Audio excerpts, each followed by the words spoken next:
We're gonna be calling Shannon High. Downey, this is your team. Please get it to Sherry Queen. We miss you, Downey. Please come home, Downey. My name is Shannon High, and I'm ready to be your junior class president. Whoa, where'd the seat cushion go? Shannon, where's Shannon is? Do you know about this? They'll never notice. Hi, I'm Circe Olson Woessner. I'm the founder and director of the Museum of the American Military Family in Tijeras, New Mexico. And I'm Shannon Hyde, the host of the Best Military Kids podcast on the internet, The Shannon Show. And I'm also the student liaison for Dr. Woessner's phenomenal museum, Museum of the American Military Family.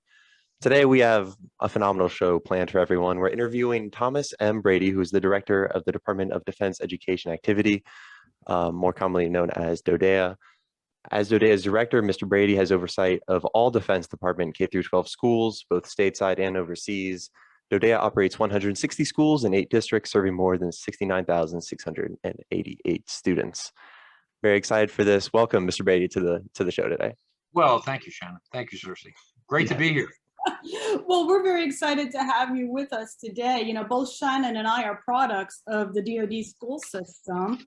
I went to school in Karlsruhe, Germany, kindergarten through my senior year, which was 1979. Shannon, when were you at Kubasaki High? I was at Kubasaki from 2016 through 2019. So that's like 40 years between us or something. So I feel really old right now. Well, imagine how I feel. Yeah. So, Mr. Brady, how did you hear about DODEA and when did you come aboard the school system? I came aboard in 2014, which seems like yesterday, truth be told. And how did I hear about it? A friend of mine who worked in the Pentagon thought that perhaps I might be interested in the position. I had being a retired Army officer and being in public education for 17 years, thought I might have a pretty decent background in DODEA, and I thought about it. And my wife went to DODEA schools. My 5 children went to DODEA schools. 3 of my 9 grandchildren attended DODEA schools. That coupled with my military background and education background, I thought, you know, maybe I could make this happen. And so I applied and I was selected in 2014 and it's been wonderful ever since. Well, Shannon, there may be some more interviews for your podcast. Always kidding. Yeah, that'd be fantastic. So Mr. Brady, I know you have extensive experience in education. You were the former superintendent of Providence, Rhode Island Public Schools, and before that, the chief executive officer for the District of Philadelphia and the chief operating officer for Fairfax County Public Schools and District of Columbia Public Schools. When you compare those stateside school systems to DODEA, what are the biggest differences between them? You know, that's a great question. And you start with all children want to learn, and all parents want to see their children succeed. And so what separates DODEA and its remarkable children from those urban districts that you just talked about, or Fairfax County, which is a superb suburban district? So I think there's 5 things that come to mind that separate a DODEA student from, let's say, a urban student in Providence or DC or Philadelphia. Number 1 is our children's parents belong to an organization that requires them to meet a standard. And if they don't meet that standard, the parents are no longer part of the organization. So their children are no longer part of DODEA. That's number 1. Number 2 is our students have access to a wonderful healthcare system. Number 3 is they have an opportunity for 3 meals a day should they choose to eat them. And they have, number 4 is they have a roof over their head. And number 5 is they have parents who care. When I was an urban student superintendent, if I had 3 of the 5, I considered it very lucky. So we are blessed with unique circumstances for our students and our stakeholder parents. Interesting. Could you walk us through, just being the director of DODEA, some of your daily responsibilities? Like, what does that workflow usually go like for you on a daily basis?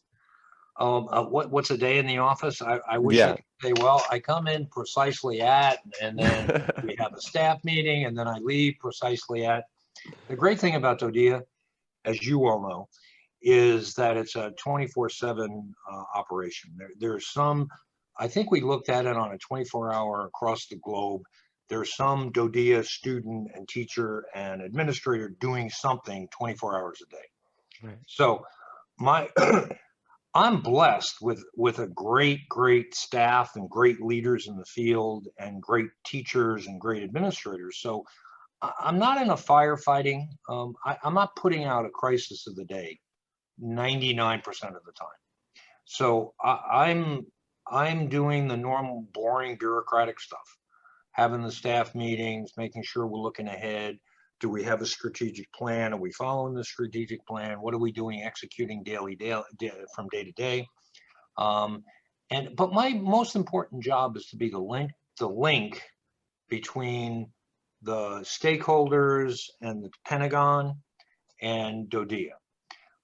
My mission is to make sure my bosses understand what we're doing and how well we're doing it, and to minimize, how should I put this? Minimize over management. What's the term? Micromanaging? Micromanagement. That is my mission. If you've been in the education business for a while, you know that everybody's an expert because they went to high school.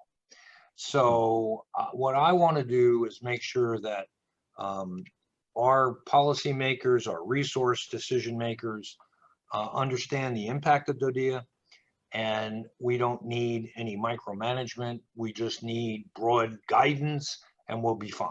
So that's really, I think, a very important role that the director plays in being the public relations point focus for those outside the organization. And then, of course, they'll give leadership and management within the organization. So a typical day is a typical day. It can range from being a bureaucrat and doing signing papers to really being involved in a particular instance at a school or in the Pacific or the Europe, and coordinating with leaders and making sure that that we get to a good result, whatever the case is. So It's very interesting. Yes. Sorry. where do you sit on an org chart? So who do you report to? So the org chart, and we love org charts. So DODEA reports to a deputy assistant secretary of defense called who's Manpower and Reserve Affairs. Okay. The next level up is the Undersecretary of Defense for Personnel and Readiness, who reports to the Secretary of Defense. So as a separate agency within the Department of Defense, I have I'm a SES Tier 3. Look at me, how important I am. I'm a three-star equivalent, but I report to a 4-star equivalent and a 4-star equivalent, and of course, the Secretary of Defense runs the place. And of course, the Commander-in-Chief runs the place, but through the Secretary of Defense. So I'm 2 away from the Secretary of Defense. That frame it for you? Yeah. Yes. So you mentioned that we have schools all over the Pacific and Europe and all over the world. Being involved with a school's district community is critical for a school system's success. With schools all over the place, how do you stay up to date and engaged with everybody? Yeah. It's fantastic. It really is. It gives me an opportunity to put millions of miles on my airline account. I think it's important for a leader to be out. I think it's important a leader to be with the subordinate leaders and the principals and teachers, and being in schools and seeing our students. So when I first took the job back in 2014, I said I was going to be in all 168 schools in a year. And people laughed, like Frank O'Gara just laughed, and he said, "You're never going to be able to do it." So within the first year, I visited 168 schools. Now, if you gave me a test afterwards, like what happened at Kubasaki High School, I'd have to kind of take a moment to put the 2 and 2 together. But I did get to every school, and after that, I realized I couldn't do that every year. But I can certainly visit a number of schools. I can visit. We have often meeting with the key leaders and through, now this is before COVID, of course. Mhm. We'd have meetings in the Pacific and Europe. We'd have opening of school conferences, so that they can share and understand what we have, what's called the blueprint for DODEA, which is the 5-year strategic plan. And so everyone understands what that is. And so I get to communicate that. I have all hands meetings when I do go out to visit, where we have all the teachers together and we talk about what's to give them an update. I send out director updates, I think every other week, through the emails. And it's, I know how important it is, and I try to do it in person as best I can, even in COVID. But I think a constant communication and thanking the great work for the great people that work for us, and taking care of our students is really important. And I try to keep that as a #1 priority. That's fantastic. That's so good to hear. I mean, just all the in-person commitment to the students and teachers. Shannon, excuse me for interrupting, but I think No worries. now that you put my head back in the game here. When I go to middle schools and high schools, and sometimes at elementaries, I make it a point as to going from classroom to classroom. I have students together and we have lunch. And there's nobody else there. There's no administrators, no teachers, and it's me and them. And I said, like, okay, Shannon, you're here. You're the president of the student council. What's really going on? And you know what's great is students, they're remarkably honest. And I can get a real feel for what's going on in the school, particularly when there's no adults around other than myself. So I think that's a key part of getting out and listening to. Sorry to interrupt. No, you're fine. That answered my question. I just want to hear about those personal interactions. That must mean a lot to them. So that's really cool to hear. I remember at West Point one time, I was having lunch with the middle school students, and my wife attended West Point Elementary School. And she's, I'm talking about a second grader, right? And this is like 1950 something. And they lived in a housing area about 2/3 of a mile up a hill. Mm-hmm. And those little kids, my wife and her sister and her brother, would walk down to school, walk back home for lunch, walk back down to the elementary school. So I thought it was a great opportunity. And the kids I was talking to lived in the same housing area. And I said, you know, boy, this is a long walk for you kids, right? And they looked at me like I was from outer space. They said, walk? No, our parents drop us off and we don't walk. What are you, crazy? It's 2/3 of a mile. So things change. You have to understand things change. So anyway, I digress. Go ahead. So as a former teacher at Roosevelt Roads Middle High School. Oh, yes. Yeah. So I was impressed with all the resources and supplies I had at my fingertips at that time, the technology and the textbooks and the funds for student clubs and extracurriculars. Yep. I've worked in parochial schools and public schools elsewhere, and DODEA seems to get so much better funded. Can you explain to our viewers how DODEA gets its funding and how you figure out budgets for schools located in different districts all around the world? I think you're hitting on a key point. And again, I should have covered this when I was talking about what the director of DODEA does. It's very important for us as an organization to remind, and we don't have to do it often, but to remind decision makers when it comes to allocating resources, that why is our system unique from the many public school systems I worked in and the parochial schools I attended, where teachers have to come out of their own pocket to pay for supplies, where often children don't have the money to buy the school work necessary. They certainly have a technology issue in both internet access and the actual laptops or whatever they're going to use. So what's so special about us? Well, this is absolutely critical. We have a direct impact on the readiness of the armed forces around the world. The men and women that we put in harm's way to defend the nation have to have a mission focus on what they do. And if they're worrying about their children in school, they're not going to be as effective as they should be.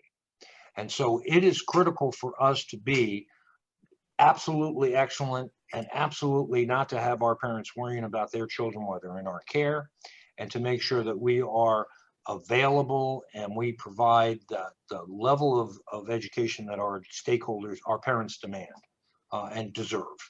And so linked to readiness, the decision makers in the Department of Defense for the last 60 years have decided that's pretty important. And when it comes to pencils, copiers, electronics, technology, that it's pretty important that they fund that accordingly. And so it doesn't say we have a blank check for anything we want, but when we're within a reasonable budget exercise and demand, that we've been blessed by having remarkable resources since 1946, and even before that, back on the schools down in the South. So that's always a challenge, but it's never been an issue because of the impact on readiness, in my opinion. Gotcha. Whenever you mentioned excellence within DODEA and the school system, and it's kind of held to a higher standard for good reason. Whenever you put together the curriculum, and do you look around at other states or other school systems and take inspiration from that and try to take the best from everything? That's a great question. We about 6 years ago, it was pretty clear to me that DODEA is great, and it's been great for years. Mm-hmm. So this isn't, oh my God, they didn't know anything until I got here. However, it was clear to me that we needed a consistent curriculum across the globe. So as I went to a high school in Kubasaki, for example, they were on social studies and they were somewhere here. Mm-hmm. Then I'd go to Germany and I'd go to a high school and they're in social studies and they're nowhere near where Kubasaki was. And in the United States at Fort Knox, they weren't there either. So I could see that there were 3 different school systems for all intents and purposes, pretty much under the same name, but not with the same academic structure or the same discipline. So what we did was we took a look at what was called the Common Core Standards, where 47 states came together and said, this is what we need to do for college and career ready. Now it became politicized and I don't care about that, but we took those standards and we named them College and Career Ready Standards for DODEA. And we began the implementation 6 years ago. And to do a complete system implementation for every subject at every grade takes about 6 years. You got to buy the curriculum, you have to buy the materials, you have to do the professional development for the teachers, you have to have an assessment system to know whether you've done it correctly. And we have now we have implemented the rigorous standards, number one. And number two, we begin the assessment on exactly what we're doing and what we're not. And so I've been very, very pleased with the results, and I'll give you an antidote. So we had a 5th grader who was attending Bob Hope Elementary School on Okinawa, right? Mm. And I got an email from a teacher at Fort Benning saying that, we'll call him Shannon, okay? I've just got Shannon, he came from Okinawa, and we began our science lesson, and he had a science notebook, and it was 1 page off on what he had been doing in Okinawa and what he's going to be doing at Fort Benning, Georgia. And I said, man, that's exactly where we need it to be. And I think I see more consistency in that every day. So yeah, that's a long-winded answer, I think, to your question. Absolutely. And that makes it so much easier for students, as you just mentioned, if they're transitioning from one place to another and it's still within DODEA, they can pick up right where they left off. And that must make it so much easier for so many kids. As you both well know, and I know from my 5 kids and 9 grandkids, the hardest thing about moving is the transition from place to place. Mm-hmm. Another thing I ask the kids when I'm having lunch with them, the high school students, I'll say, so if I'm new to the school, what's my first day like? When I get to the cafeteria, am I sitting by myself at some table and looking over at the cool kid table? And they absolutely attack me when I say that, because oh no, we've sponsored, we welcome, we know what it's like. And it's so nice to know that there's that feeling within DODEA that we're going to take care of each other. It's a family. I've been down that road road. I don't want to sit by myself at some kind of cafeteria table. And there's so many wonderful sponsorship programs. So that makes me feel better too. Well, speaking of transitioning, Shannon is writing a book well, talk about your book. Yes, please. I'm in the works of writing a book now. I'm doing it with the museum. That's going to be all about students transitioning, not within high school, but also with going to college, which is another big transition that DODEA students have to make. And I think it's not necessarily talked about enough. So I would just like to shed some light on it. And I think it's a really fantastic project. And I'm talking to some really great people. Oh, that's terrific. That's a great project. If I can be of any help, please let me know. I appreciate that. Well, I had to throw that in because it was a perfect segue. Yeah. Yeah. So I'm working in an elementary school part-time right now, and it doesn't have dedicated teachers for art, music, or PE. It falls on the classroom teacher to teach these subjects. And I don't think my school, the one that I'm affiliated with, is unique in that regard. And has DODEA managed to continue to offer art, music, PE in its school system? And how do you manage? Oh, in elementary school, actually. Yeah. I think of my days in DC and in Philadelphia and in Providence, and I think of the pressure that's on a superintendent to make a decision on the limited resources they have. And as I recall, in all those cities, it was also, you're not going to get, we know you need this, but you're not going to get that. So what are you going to do? And inevitably, art, music, and PE were the first on the chopping block. And it's a hard decision to make. Or you're not going to cut math and ELA, right? You're not going to do the English teachers, but are you going to cut extracurricular activities? You're going to cut sports for the very children that need it. So what is the least impactful decision you have to make? And it's not a good one. And so you look at the soft subjects like the art, music, and PE. I hated every minute of that. And I am delighted to say that DODEA, with the resourcing that we have art, music, and PE at every one of our schools from elementary school through high school. And it would be, knock on wood, the last thing that I would ever cut because of the value that teachers in music and art and physical education is so mind and body, right? And something that's, I love math, I love English, I love history, but there is more to life than that. And I think that a good art teacher and music teacher bring that out. And our students are located in areas, many are in areas of the world where they can actually go out and see these wonderful works of art in Europe and in the Pacific. So we have not had to make that cut. And I think in the near term, short term, midterm, long term, I don't see us having to do that because a full curriculum, to my mind, includes those subjects. And it's not just art on a card where one teacher will be going from 15 classrooms. So I feel very strong about that, actually. That's fantastic. It's really important things that keep involved in students' lives. So it's great to hear. What do you think are DODEA's best assets as of right now? Best assets? I'm sorry, I'm old and my hearing is. What is DODEA? DODEA's best assets. Oh, okay, that's difficult. Thank you for. No worries. Yeah, sorry. Yeah, no worries. So what's our best asset? You got to start in the classroom. You got to start with teachers, but actually the teachers are teaching students. So our best assets are our students and our teachers, and our support. I'm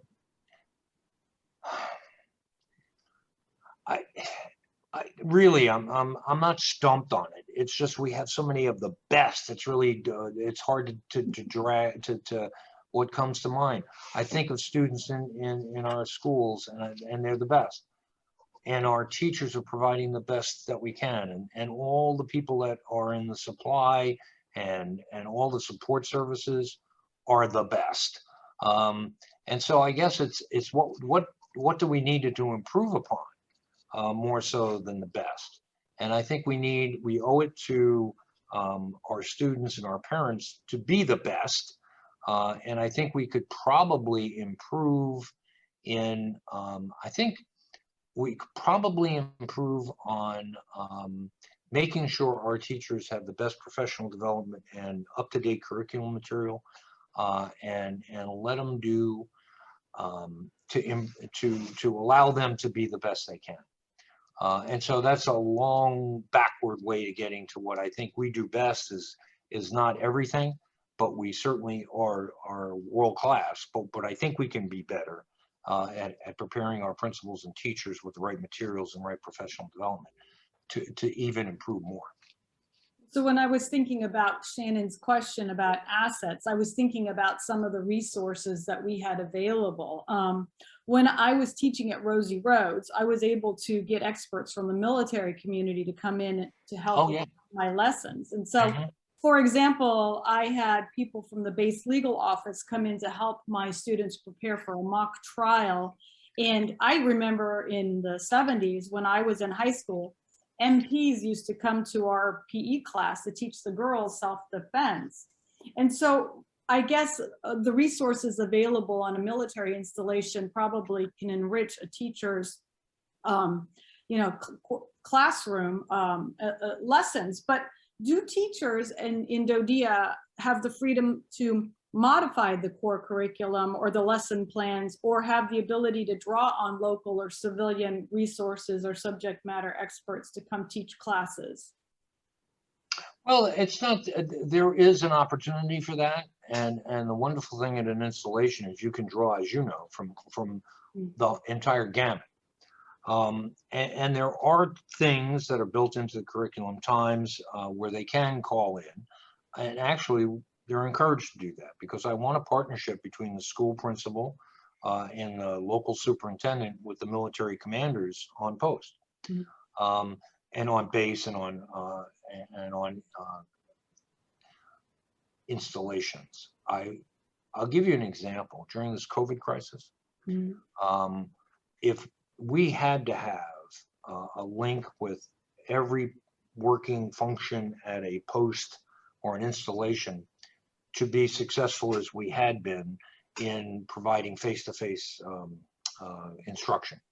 And so we had the medical experts, we had the entire teams deployed to the school to assist us, make sure we were following CDC mitigation efforts, and that was a real success story. So that reinforces the need to be collaborative with our leaders and on the local installations. And I encourage teachers to reach out to, I think often many of our schools are adopted by a local unit. And so an engineer battalion will be affiliated with a particular elementary, and they bring in and they adopt them and they bring in their experts, and the field days are wonderful. And it's just, I think it expands their curriculum and broadens their horizon. Cool. You mentioned COVID, and I was curious, what is the biggest takeaway from virtual learning? I'm sure that was a very hectic time for you. You know, you asked before about the best, and I think that this shines as a great example of how great DODEA reacted to the COVID. So we had three. Number one is face-to-face. Being in school is the best way for children to learn. We know that. But unfortunately, COVID had different ideas, right? But what we had to do, and what our teachers and principals did so remarkably well, is transition from face-to-face to remote. And for your listeners' sake, when I say remote, it means a teacher and their class on a Google Classroom together. That's remote. And how do you take, but they did it. How do you take it's very difficult to do remote instruction. And so in a very short period of time, our teachers learned how to do remote instruction. Our students reacted well. They attended. We could tell that they were there. The assignments were being done. Parents were overseeing it. Now, admittedly, at the elementary level, it's a little tough, particularly having more than one or two children at home, but they did remarkably well. Our parents get a great kudo. Our teachers, for when the COVID was first identified in Korea, and we had to shut the school because of COVID, we went to remote, and within 72 hours, all our teachers were up on Google Classroom, and they were actually getting through beginning remote instruction. And it went from Korea to Italy to Germany, the Benelux, and then to the United States. So it was remarkable. But the other part of that was that there's a virtual school in DODEA. You may have taken some classes, right? It's a I've heard of it, yes. Yeah, it is it's been around for 10 years. It's a accredited high school course supplemental. So if you're in Kupasaki, you can take German AP through the virtual school. Well, I thought it was important that we expand that opportunity for virtual school for children whose parents weren't comfortable with them going to back to school. And we had close to 300 teachers who were medically fragile and not comfortable in going back to school. So in our DODEA virtual school, we went from 2,000 high school students to 12,500 K through 12 students in about 3 weeks. And they reacted so well that it just, then the following semester went to 5,000, and this school year we started with about 800. So we had the 3 aspects of instruction, and all did remarkably well. So I have a question. So, virtual school and the remote learning because of COVID, how did you know, or how did you find out whether students had computers or didn't have computers or internet? And then how did DODEA pivot to help those kids? Well, excellent question. We issued over 7,000 Chromebooks to those students who did not have laptops at home. And we had, and that doesn't solve the internet problem. So we issued over 400 hotspots to our students and some teachers who were in remote locations so that they could have internet access and they had their device. So that's how we accounted for it. That's fantastic. That's so cool.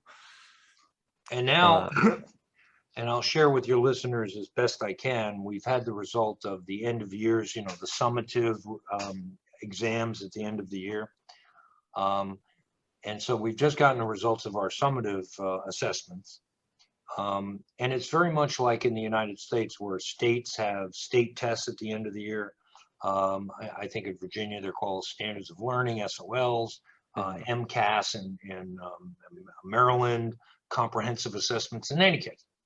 So the question is, how effective were we? Well, you can't compare the results directly. You cannot.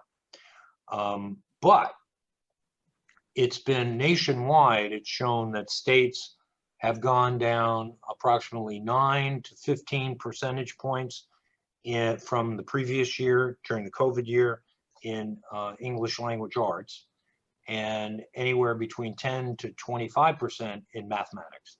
That was the learning loss for a host of reasons. And again, I'm not directly comparing that, but that was the US standard. Well, in DODEA, I'm very, very pleased to say that in English language arts, we remained exactly the same as we did in the pre-COVID year, but did go up for students with disabilities and minorities. So we saw an increase during COVID. And in mathematics, we went down 1%, and we saw the minority achievement and special education achievement remain constant. So not compared, but in some form of comparison with the United States, that if you're looking at a normal 9, 15, 10, 15% drop, that we didn't, and in fact increased with 3, 4 different groups, that indicates how great the teachers and principals had done and how well the students did.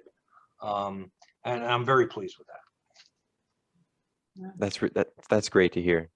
I'm so glad to hear that everyone was able to keep up, because I know it was definitely a stressful time, but just to hear that the academics did slip for too many kids, that really makes me happy. I have a question actually about social media. This is I feel a little strongly about this, but I know it's becoming a very big part of teens' lives every year. They're constantly on the phone, constantly. It's taking a lot more of their attention spans, whether it's distracting them from school. I'm not sure the extent of it, but I know it's getting worse. Have you ever considered maybe a program that kind of teaches kids about these negative effects, that shows them, hey, these are the designs of social media apps. They're taking your attention. You need to find a way to kind of combat this. Maybe something like a DARE drug prevention program. I was just curious your thoughts on it and where it could lead. I think you hit a good point, Shannon. I think that today and usually you say the high school students, but it's not. It's middle school students and elementary school students, and the things they can do on with an internet and an iPhone are absolutely incredible. And I don't think people of my generation and the next one back are really comfortable with or knowledgeable of all the things that are out there that our children have access to and can control.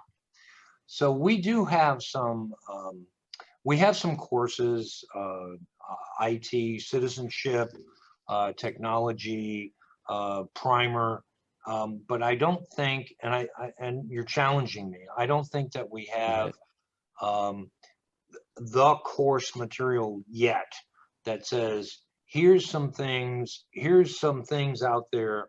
We know you do it all the time. Here's some things you have to be cognizant of. And I'm oversimplifying a very complex issue, but I think what you're getting to is there's a lot of evil out there that we have to protect, that kids should be aware of. And there's a lot of stupid things that they can do that we don't want them to do now, because once it gets on the internet, it's going to be there forever. And you even see that today. It's some adults that have made statements 10 years ago, and it comes back to haunt them. So we owe it to our students, but we don't have that design yet. Now you've challenged me to come up with something. Well, I'm looking forward to it, and it's just something I love to talk about and kind of spread awareness to, because it's almost bigger than just basic internet safety. It's it's a whole new thing, and not just for the safety of students, but for their parents as well, our service members.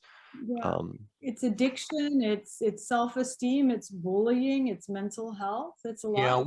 You're absolutely right, Circe, and we do have, and not to sell the organization, sure, we have a great anti-bullying program, but it's not together. I think as Shannon's seeing in his vision, where it discusses all of that for both students and parents, and I think that's something we need to think through. You're absolutely right.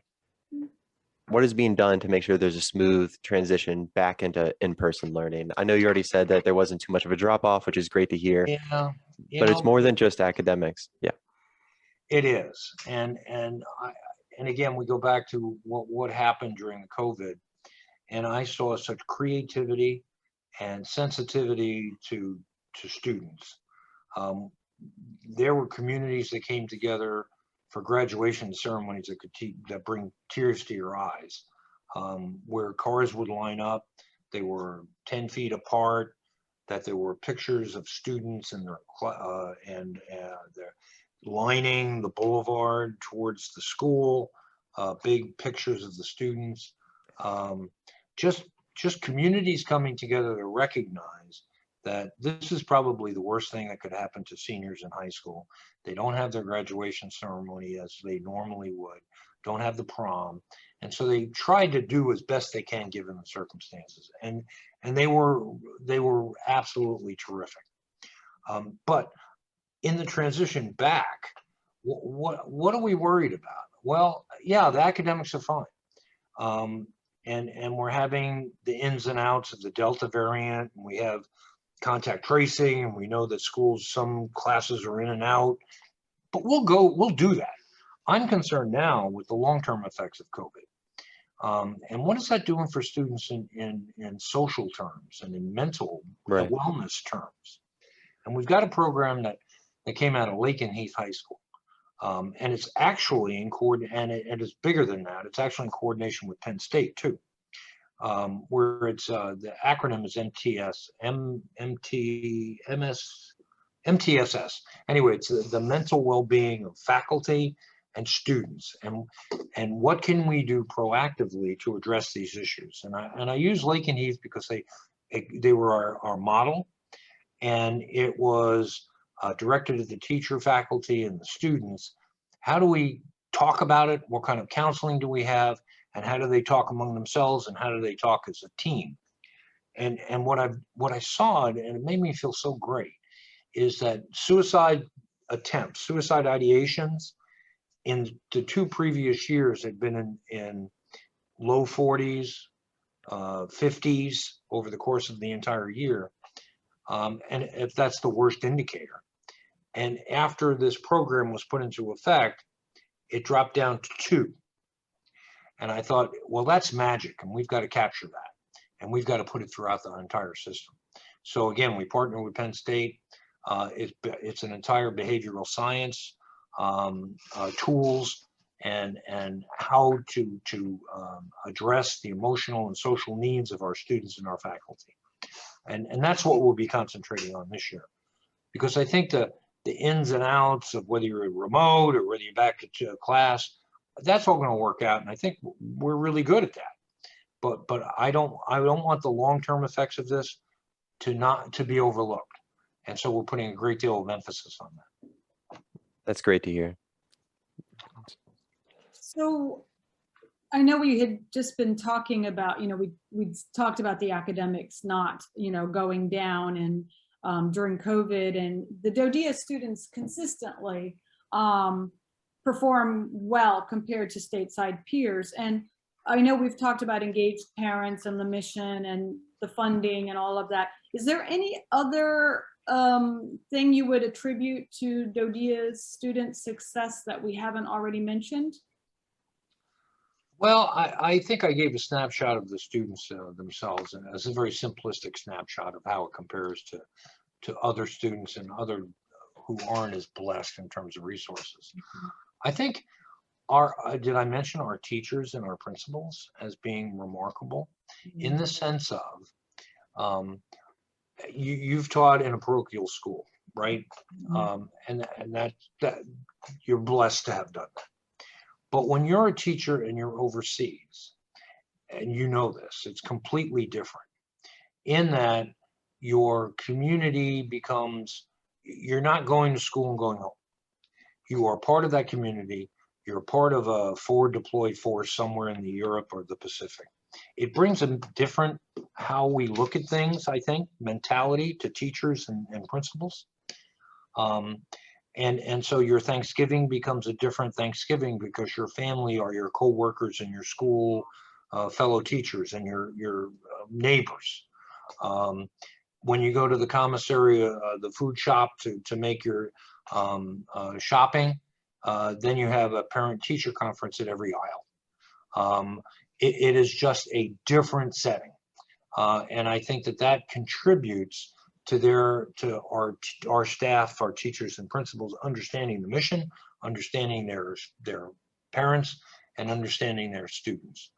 And I just think that's part of the success package, is that we have that mental approach where it's family, it's community. These are, and it's not to say that's not in other school districts in the United States and they're not good. It's just, hey, it's unique to us. And I think that's a factor in our achievement. Well, yeah, I think you're alluding to the relationships between the teachers and each other, and the teachers and the students, and the whole school community, military community. I wanted to interrupt right now and make a commercial message. Schooling with Uncle Sam book is 340 plus pages of stories written by teachers and students talking about special relationships and what made their careers and their school time in DODEA special. And so you're going to hear about exactly what you said. You know your parents, you know your kids. So this is coming out in October 2021, and it's very thick. And you think you wrote the introduction. I wrote the forward, so You wrote the forward and yeah. contributed a story. So it's all good. But I think you're right. That one of the reasons why DODEA students perform so well is the tight-knit community and the relationships. Yes. And I think also the Common Core, what did you call them? The college and career standards. Okay. Yeah.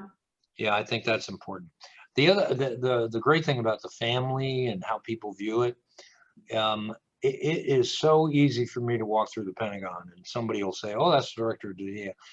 And all these high-ranking officials will come over and say, hey, I went to fill in the blank. And they have such allegiance and devotion to that high school that they graduated from or attended. It's just absolutely terrific. And this is like 30 years before, sometimes 40 years. And they still have that affinity. Hey, I went to Kubasaki, blah, blah, blah. And it just makes me feel so good that that community and family tradition continues even to this day. Right. Carl's really 1960. Here you go. Shannon, you were going to say something. Right. It really is a strong connection. Like, it's just such a big part of students' identities moving forward. And anytime there's a handful of Kubasaki students that are at Penn State, and I meet up with them like once a week just to talk about old Kubasaki memories. And it's just fantastic because it's such a unique lifestyle. And it's great to have a few people to share that with. Whenever you envision or meet well-rounded DODEA graduates, what skills do they have and what do you want their futures to look like? The traditional way you'd look at success is how many went to four-year colleges, how many went to two-year colleges, who served in the military, who have careers, and that's only part of the issue. What I think of when I think of a successful graduate is that we have prepared him or her, that they are prepared for the skills necessary to be successful in the 21st century, regardless of what they choose to do. Sort of what they choose to do is secondary. What I'm looking for example, is that someone like you can go out and you understand problem solving, you know how to work collaboratively, you know how to pick up your laptop and go from place to place, plug it in, talk, and the skill sets necessary as you look at, regardless of what industry, are reliant upon small groups of people getting together and problem solving. And if we don't teach those kind of skills, then you're going to be you're going to be at a loss. And I'm really pleased that all of our students have exposure to that. They have an opportunity in small sessions and small groups. They have great mentoring in with their teachers.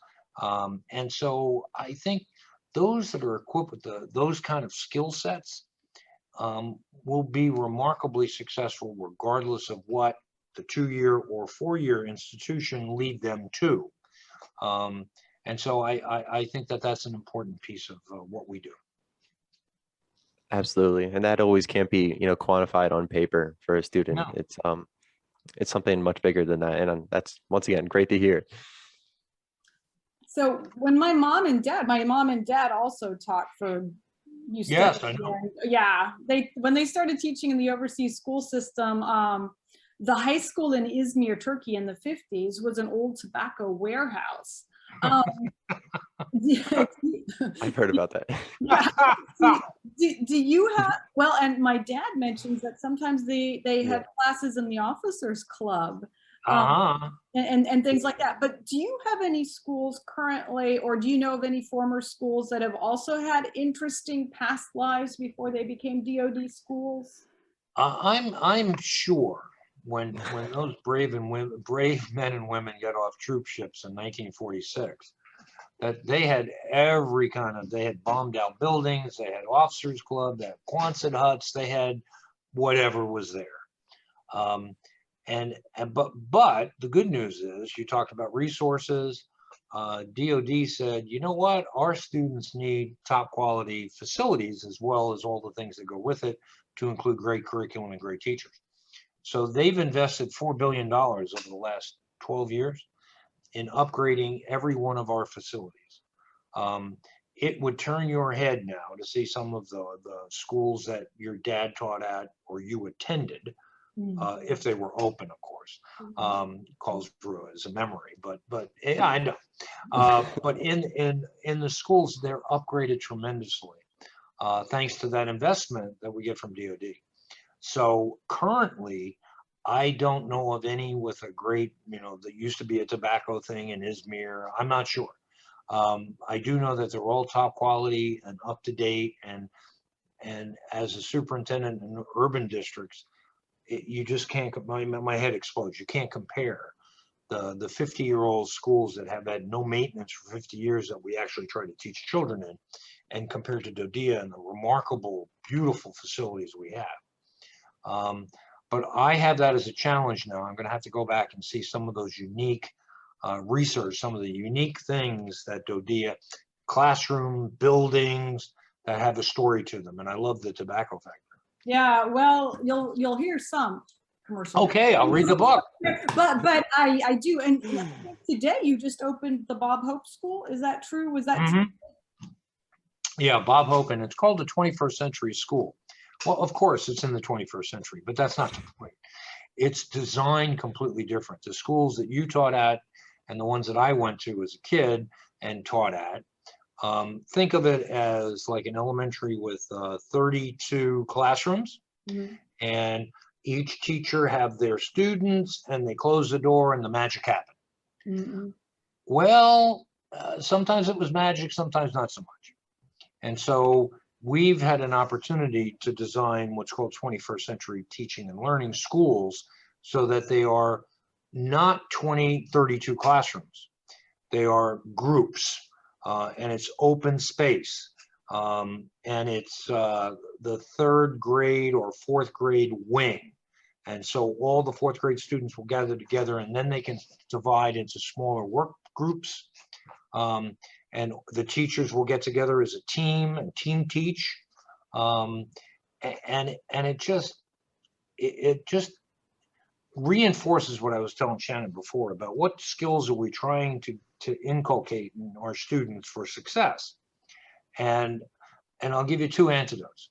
So I was in Osan, Korea, and there was a fourth grade pod, and there were 4 fourth grade teachers. Now think of it, 4 former fourth grade classes, right? So they were all together, and I went to one of the classroom teachers, and I said, so which one are your students? Meaning, if you went back to a classroom, which one were yours? And she said, they're all my students. So all the fourth graders became hers because she was part of the fourth grade team. I thought that was terrific. The other time I was in a primary school at Fort Bragg, and a colonel came up to me and said, you know how stuffy colonels can be. He came up and said, Mr. Brady, do you know what the heck are you doing in there? And I said, well, Colonel, you're gonna have to be a little bit more specific than what the heck are you doing in there? And he said, my first grader came home the other night, dinner, and he said, Dad, we have to have more collaborative meetings before we make decisions. And I said, well, I'm thinking, oh, that's pretty good, right? And he said, collaborative decision-making and family meetings. I didn't hear about collaborative decision-making until I was in college, and even then it was marginal. So once again, reinforcing that if first graders are talking about that, that's really a good sign. And maybe colonels can kind of figure out after the fact. Right. I got to see some of that firsthand actually at the Zukerin Elementary School in Okinawa as well. Just like I was amazed when I walked in, it was like the all open spacing, like you said, and it just must be so much better. I wish I got to experience that, honestly. Just So what? yeah, and it promotes just so much more, like you said, the collaboration. Usually like the socializing is kind of looked down upon. It's always like, be quiet in the classroom. And I think it's so great that it's like you can socialize and it can be productive and it can help you learn. It's a tool. Yeah. And that's just so great to hear that we're moving in that direction. And, yeah, well said. DODEA is right there. I was going to ask you what you thought the most exotic school location is, and I think that's a little bit up to your own interpretation or definition. So is that I want to ask you the more important question that everyone else wants to hear is, what is your favorite DODEA school? Oh, you know, that's like asking somebody, No. that's like asking There's me got to who be my one. favorite of my 9 grandchildren, who's my favorite, of my 3 daughters, who's my favorite, 2 sons. I love them all. They're all my favorite. But there are some that stand out in being unique.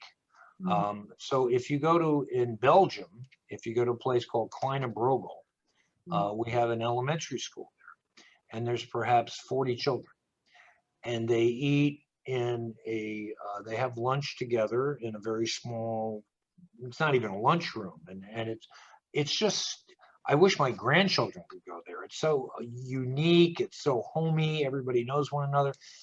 That stands to me as one of the great examples of, wow, this is, you're in a foreign country, you have a very important mission, but we still have some, we still see to their needs.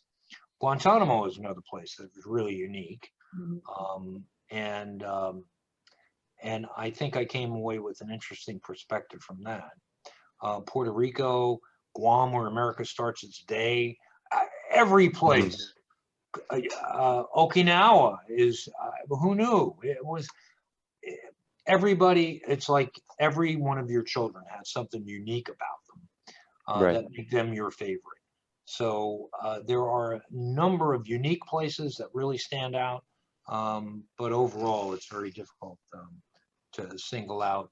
I'll tell you 2 other things. Well, I'm probably way over time, but we have a school in Ankara, and we have a school in outside of Brussels called the American School in Brussels. Clever.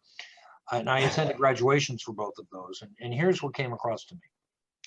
That of the 30, 50 students who were graduating, 25 were not American dependents or sons and daughters of American men and women. They were from our partners in peace. They were from our NATO countries.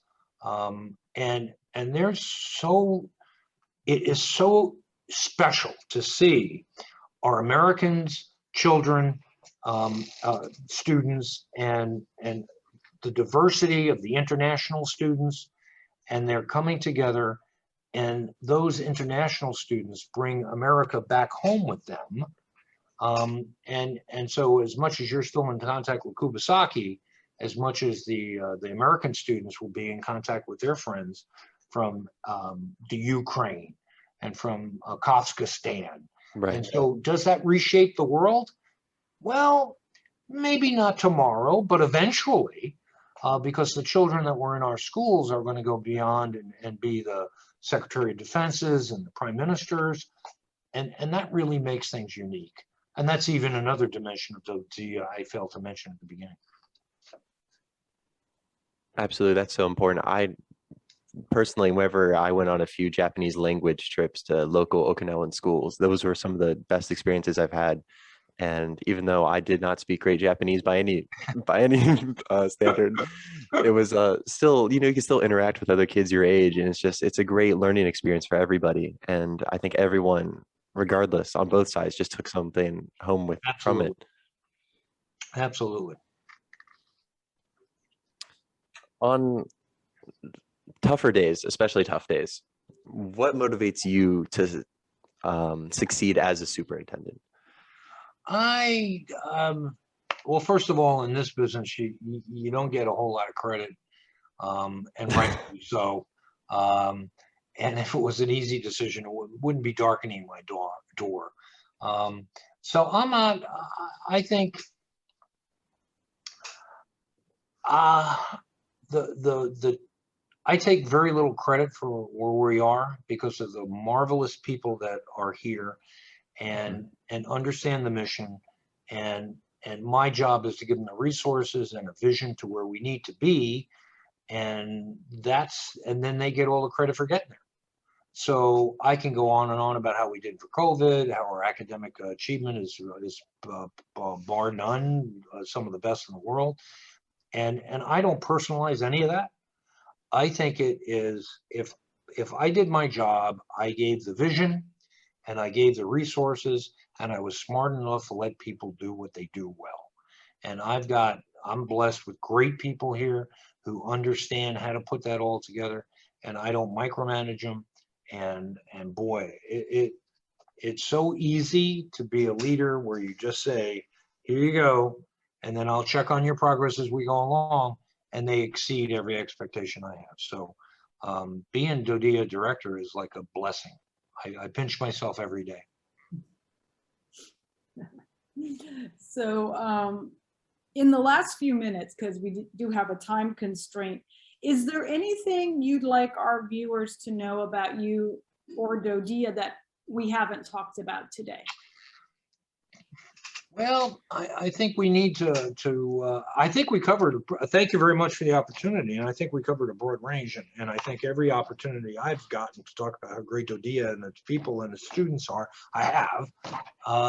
So I don't think I left anything off the table. But I do, and I think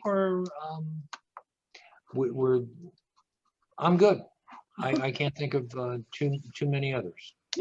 Shannon, do you have any other questions? Yeah, I would just like to say that it is going to be so great to hear some of the answers to the questions that we had, and just to know how hard that DODEA is working for the students and how much you guys care about the students and the teachers. And I know that's going to mean a whole heck of a lot to my audience. So I just am really appreciative of, you know, having this interview in the first place. And it was great speaking with you. Well, I appreciate that, Shannon. Thank you. I'm sorry I didn't have I would say that I think at the end of the day, when I've talked to students, particularly overseas, I always say, I don't think anybody asked you if you wanted to be at Kubasaki in Okinawa. I don't think anybody asked you if this is where you want to be. Right. But it's important that you were there because your mom and dad were there doing something really important. And as long as we keep focus on that our students are where they are on earth because their parents have a mission to do, and we owe them that kind of support where they can excel, they can see things that they've never seen before, and they still have the continuity of an American high school experience and all school experience for extracurricular activities plus. And that's an important mission, and we're going to meet that. That's fantastic. So great to hear again. Well, I have a dog barking. I don't know what's going to happen. I just wanted to say this has been very interesting, and thank you very much for joining us. There's the dog. There's the dog. There he goes. Oh no. Why don't you do the Yeah, I can do the sign off for you. No worries, no worries. I would like to thank everyone. I'd like to thank everyone who tuned in and listened, or who will be listening. It's not live. I'd like to thank Mr. Brady one more time for joining us today, and for Dr. Woessner and Mr. O'Gara for getting this all set up for us. It's been an absolute pleasure.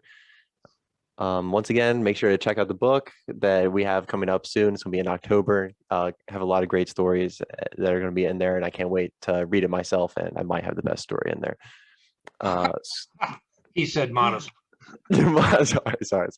Schooling with Uncle Sam is brought to you by the Museum of the American Military Family and Learning Center and The Shannon Show. Our podcasts are supported in part by the New Mexico Arts and New Mexico Humanities Council, Sandy Area Credit Union, and organizations like Military Brats Seal and Military Brats Registry. I know. Thank you very much again. Okay. Thank you very much. It was great to be with both of you. Thank you. Thank you.